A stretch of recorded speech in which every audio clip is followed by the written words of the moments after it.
Les obsèques de Chantal Nobel ont eu lieu à Ramatuelle, dans le Var, là où l'actrice avait choisi de vivre ses dernières années loin des plateaux, loin des caméras, loin de cette célébrité qu'il avait autrefois portée au sommet. Ce jeudi 7 mai 2026, l'église du village a accueilli un dernier hommage sobre, familial, mais profondément chargé d'émotions.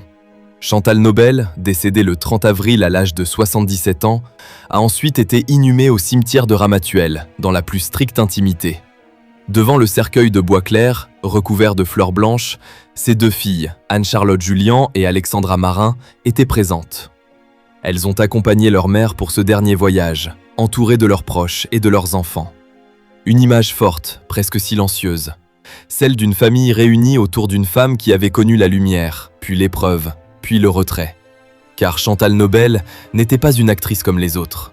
Dans les années 80, elle avait marqué les téléspectateurs avec son rôle de Florence Berg dans Château Vallon, feuilleton culte diffusé sur Antenne 2.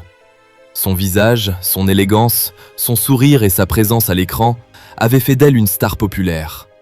Mais en 1985, alors que tout semblait lui sourire, sa vie a basculé après un grave accident de voiture qui a brutalement stoppé sa carrière. Depuis, Chantal Nobel avait choisi une existence plus discrète. Elle s'était éloignée du monde du spectacle, mais jamais vraiment de la mémoire du public.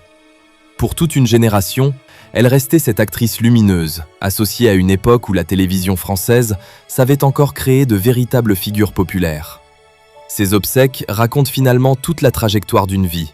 La gloire soudaine, le drame imprévisible, le silence, puis l'ultime hommage.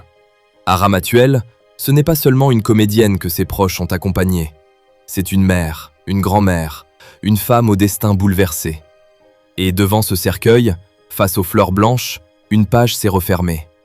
Celle d'une star que le public n'a jamais oubliée, même après des décennies d'absence. Chantal Nobel est partie distraitement, comme elle avait vécu ces dernières années. Mais son nom, lui, restera lié à l'histoire de la télévision française.